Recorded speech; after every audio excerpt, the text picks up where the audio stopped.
Okay, so I have found some brand new Elytra Mace tech, which allows you to attack with your mace even while flying with an Elytra.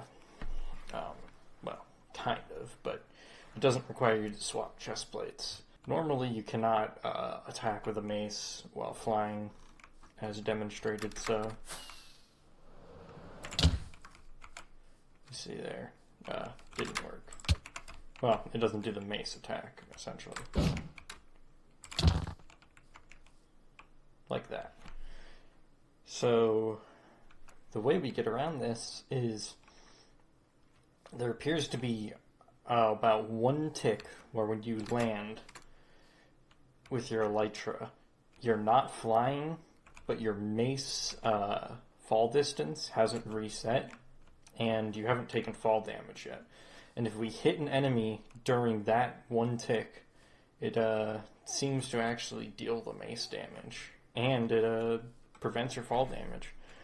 So there is a way to Elytra Mace without switching your chest plate. Now, it's still useful to switch your chest plate if you want to change your momentum, like this.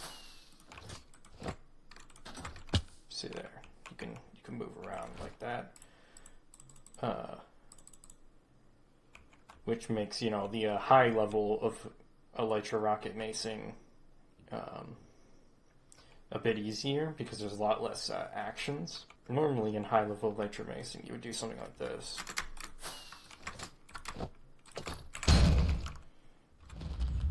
And then you would switch back to Elytra and, continue your follow-ups. But well, it is nice to be able to switch the chest plate to change your momentum, especially if you're really good. I'm not quite on that level, but we can do it without,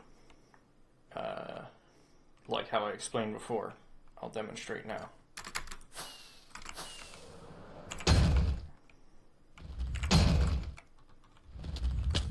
The second one was unnecessary, but you see what I mean? I did not switch my chest plate, obviously. I put it in my inventory on purpose because of, I wanted to actually show that. I can demonstrate that it's possible to do follow-ups as well.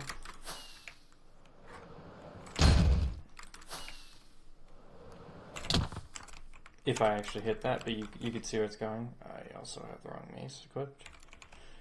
You'll see that in a second here. So that's the main tactic there. The way I execute it is I'm mainly trying to aim sort of between the boots and the leggings to try and hit that. You have to hit the ground first and then sort of attack. I'm not sure how well it works with density swapping. If it's like you have to be swapping to your mace the same tick that the hit registers. I'm not sure if that. I'm not sure for the exact timing, but maybe somebody else can figure that out. But regardless, it works for me, and I've been able to hit it.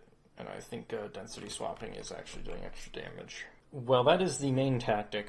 There is another one that I have seen, and using this new tech, well, this newly discovered tech, is you're able to launch people using the wind burst of your mace without launching yourself. It's done by not rocketing, because for some reason if you go too fast, your wind burst affects you, but if you're too slow, your wind burst doesn't affect you, which might have some interesting strategies there. Maybe in crystal PvP, you could actually see a mace being used, which would be unexpected, but it does seem useful. Here, I will show you. You could use any method. You could use this one. As you can see there, I went for the Windburst 2 mace just to show you. So that's one of the ways you could do it. Or you could use a wind charge. Go into Elytra mode. If I could actually... As you can see here, this is a better way to see sort of what's going on. The reason I say it would be good in Crystal PvP is if you could wind burst somebody like this, place a crystal and just, you know, spam them out, you could probably kill them pretty easily. I don't really crystal PvP, so I'd love to see somebody do that. I'd also love to see somebody go to Elytra Mace or make use of this new tech. It's not actually that hard to hit.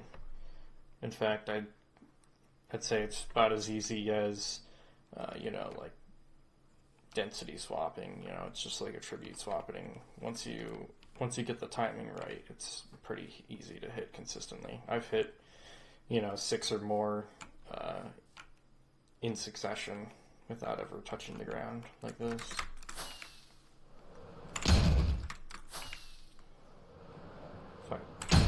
If I use the right mace, then I don't have to go so high and far.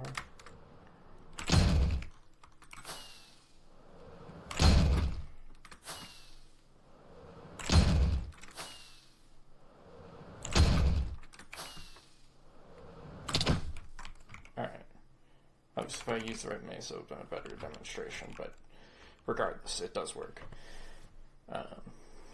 So yeah, that's basically the tech and the sort of uses for it. I have tested some things with shielding, and there seems to be this strange, very rare and hard to hit case where it is possible to attack through someone's shield. I don't know if that's maybe I was just missing the shield, or if I was actually successfully attacking through it. I'm not exactly sure. The nice thing about this is I feel like you gotta, you know, you can always use your maneuverability. You can maybe get behind someone who's using a shield, or shield disable them before you start doing it. But one last thing I did want to mention is the angle in which you hit at is not really a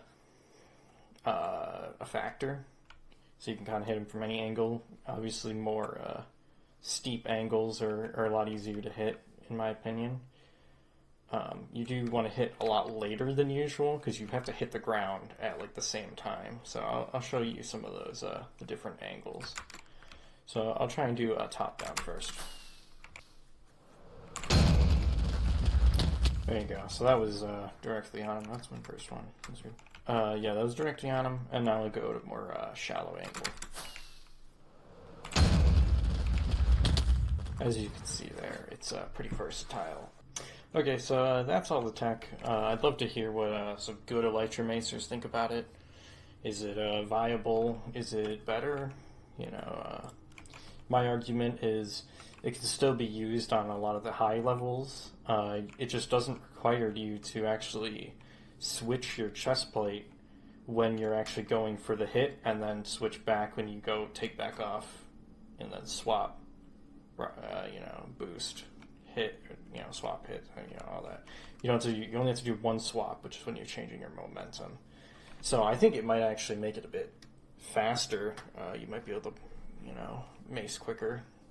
So I think it's pretty useful. And yeah, let me know what you guys think about this new tech, because I sure as hell don't know, because I'm not that great at PvP. Alright, see ya.